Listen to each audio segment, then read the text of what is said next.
দিল্লিতে চলে গেছে আপ, বাংলায় হবে পাপ সাপ। এখন তো যাত্রার প্রথম ঘন্টা পড়েছে ঢং দিল্লি, এরপর দ্বিতীয় ঘন্টা পড়বে ঢং বিহার, আর তৃতীয় ঘন্টা পড়বে ঢং বাংলা। শেষ যাত্রাপালা। দিল্লি তো अभी झांकी है, बंगाल तो बाकी है। আপনি শীষমহল দেখছেন, কদিন দাঁড়িয়ে যান, আমরা এসকেলেটার দেখাবো বাড়িতে। দুজনেরই লক্ষ্য হচ্ছে মদে, মদই সর্বনাশের কারণ। এ বোঝাতে পারি না? আমরা দুই চোরে চোরে মাসতুতো ভাইকে চিনি, দুটোই এক, এবং দুজনের পরিণতি একই দিকে এগোচ্ছে। আর এখানেও এই রাজ্য সরকার মদের বেচা ওপেন করে দিয়েছে, যে পাচ্ছে মদ বেচছে, মাল কামাচ্ছে সরকার। আরে ভাই, আমাদের লোকেদেরকে আমেরিকা ফেরত পাঠিয়ে দিচ্ছে। আপনি সিএনআরসি ধর্মের ছক্কাবাঞ্জা করবেন না।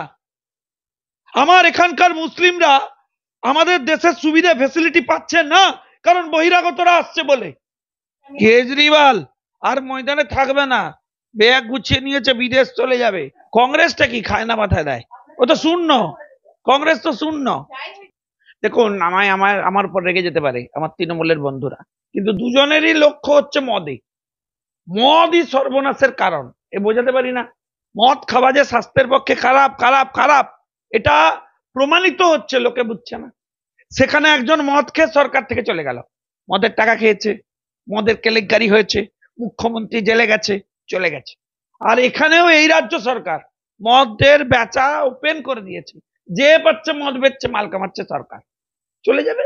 সময়ের অপেক্ষা, ব্যাগ গুছিয়ে ফেলেছে। একই, দুটো পুরো একই। কিন্তু আপনাকে মমতা বন্দ্যোপাধ্যায়ের দুষ্টু বুদ্ধিটা লক্ষ্য রাখতে হবে, কি সুচতুর বুদ্ধিটা শুধু ভাবুন। সেখানে বেটার ছেলে কংগ্রেস তাকে পুরো শেষ করে দিয়েছে। এখানে কংগ্রেসকে কি করেছে, পাছে কংগ্রেস কোনোদিন দাঁড়াতে না পারে, সেই জন্য আগে থেকে অধীর চৌধুরীকে সরিয়ে দিয়েছে, দিয়ে এমন একটা নিয়ে এসছে পশ্চিমবঙ্গ তৃণমূল কংগ্রেস সমর্থিত পশ্চিমবঙ্গ কংগ্রেস, প্রেসিডেন্ট চেঞ্জ করে দিয়েছে। ভাবছে এই দিয়েও যুদ্ধ জয় করবে। আরে বুঝতে পারছে না তৃণমূল, তোমার এ বধিবে যে গোকুলে বাড়িছে সে। এখানে অন্য কিছু হবে না, এখানে তৃণমূলের কে কে তৃণমূলে থাকে দেখুন। খেলা তো সবে শুরু হলো, এ তো কলির সন্ধে। কটা দিন দাঁড়িয়ে ইঙ্গিত করতে চাইছেন আপনি কি অভিষেক বন্দ্যোপাধ্যায়কে ইঙ্গিত করতে চাইছেন যে আলাদা করে দল করবে অভিষেক বন্দ্যোপাধ্যায়? আরে কে কার কথা বলছেন? আপনি কি ইঙ্গিত না না, আপনি কার নাম বলছেন? গোকুলে সে যার নাম বলছেন তাকে তার দলে মানে না, তার দলে কোনো জায়গা রেখেছে? সে সাধারণ সম্পাদক দেশের, তাকে কুণাল ঘোষ খায় না মাথায় দেয়? তার দলের একটা রাজ্যের সম্পাদক না কি? সে বলছি কি রে, অভিষেক ব্যানার্জি কোথায় ছিল, আর্যিকরের ঘটনায় কি হলো, সে তো কিছুই জানে না। তারপরে সে বহাল তবিয়তে আছে। মদন দা, সে কোনো পোস্টেই নেই, সে চ্যালেঞ্জ দিয়ে দিচ্ছে তাকে তার সংগঠন সম্পর্কে, তারপরে এরা লিখে দিল চিঠি, হ্যাঁ যা, খায় না মাথায় দেয়। আশীর্বাদী কি কাল হলো অরবিন্দ কেজরিওয়ালের? পুরো কাল নয়, পুরো হাল বেহাল। কাল আবার কি? কালের কোনো জায়গায় নেই, বাচ্চা ছেলেরাও বুঝতে পারছে। আপনি ভাবুন, আমার একটা সহজ অঙ্ক বোঝাই। একটা মদের কেলেঙ্কারি করেছে, মুখ্যমন্ত্রী জেলে চলে গেছে, মনীষ সিসোদিয়া জেলে চলে গেছে, হেরে গেছে ইলেকশন, আর এখানে কেলেঙ্কারি পর কেলেঙ্কারি। আপনার পশ্চিমবাংলার মোস্ট ইম্পর্টেন্ট জিনিস কি? শিক্ষা। এর জন্য তো আমরা গর্ববোধ করি। সারা বাংলার নাম কেন বিদ্যাসাগরের বাংলা বলে। এখানে শিক্ষার যে মন্ত্রী, দাঁড়ান দাঁড়ান দাঁড়ান দাঁড়ান দাঁড়ান, এক সেকেন্ড, শিক্ষা মন্ত্রী সে জেলে। কোনদিন শুনেছেন ইউনিভার্সিটির ভাইস চ্যান্সেলর সে জেলে?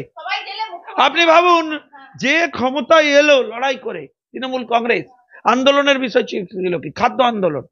সে খাদ্য আন্দোলনের লড়াই করে আসা তৃণমূল, তার খাদ্যমন্ত্রী জেলে, গরিবের খাবার চুরি করেছে।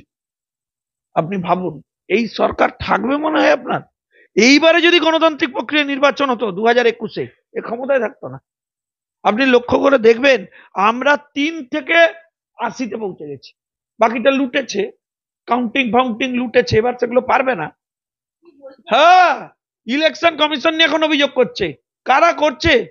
লোকসভায় তো আমরা 90টা জিতেছি এমএলএ। আমি বলছি যে এবারে শীষমহল দেখিয়ে আপনারা কার্যত 12 মিনিটের শীষমহলের ভিডিও ভাইরাল করে আপনাদের আখেরে কি জয় হলো? আপনি শীষমহল দেখছেন, কদিন দাঁড়িয়ে যান, আমরা এসকেলেটার দেখাবো বাড়িতে। আপনি কদিন দাঁড়িয়ে যান, আমরা বাড়িতে 1 কোটি টাকা ঝাড় লণ্ঠন দেখাবো, অপেক্ষা করুন। আমরা কি কি দেখাবো আপনাদের এখন কি শুরুই হয়নি।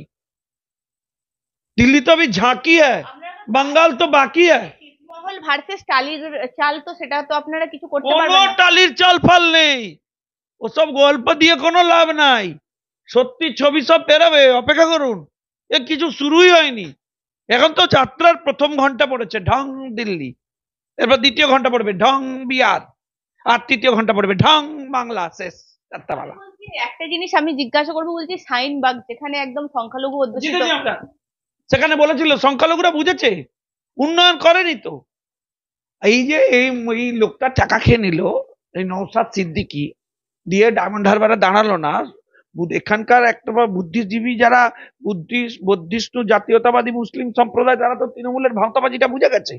সাচার কমিটি রিপোর্টে যা ছিল, তারপর 11 বছর 12 বছর 13 বছর হয়ে গেল, তৃণমূলের উন্নয়ন করেছে নাকি? 15 বছরে গিয়ে দেখবে এখানে মুসলিমদের কোনো উন্নয়নই হয়নি। বাংলাটা সন্ত্রাসবাদীদের আখড়াখানা বানিয়েছে। তারপর দাঁড়ান, এই বাংলাদেশ যে কি হয় দেখুন। বাংলাদেশ দেখে তো এখানকার হিন্দুরা বুঝতে পারছে কি অবস্থা, ভয়ঙ্কর অবস্থা। আমি বলছি যে শঙ্কুদা, যেখানে শাহিনবাগকে উল্লেখযোগ্য মনে করা হচ্ছে কারণ সিএ এনআরসি সেখান থেকেই শুরু হয়েছিল, সেখানে আজকে বিজেপি। আরে ভাই, আমাদের লোকেদেরকে আমেরিকা ফেরত পাঠিয়ে দিচ্ছে। আপনি সিএনআরসি ধর্মের ছক্কাবাঞ্জা করবেন না। আমার এখানকার মুসলিমরা আমাদের দেশের সুবিধা ফেসিলিটি পাচ্ছে না, কারণ বহিরাগতরা আসছে বলে। তাদেরকেও আমরা তুলে যে যার দেশে চলে যাবে, বাইরের লোকে সেখানে থাকবে কেন? আমার এখানকার বোনাফাইড মুসলিম হিন্দু, আমাদের যারা নাগরিক, তাদের ভাগের খাবার কেন অন্য লোক খাবে? এখানে হিন্দু মুসলিম করবেন না, এটা আমাদেরও হবে। আমাদেরও এখান থেকে সব বের করে দিতে হবে, রাখা যাবে না সব। ওই সব লোকেদের ভোটের উপর নির্ভর করে যারা নির্বাচনে যেতেন, তাদেরকেও মানে বিদায় করে দিতে হবে। তারা বিএসএফ এর বিরুদ্ধে মামলা করে, খুনের মামলা।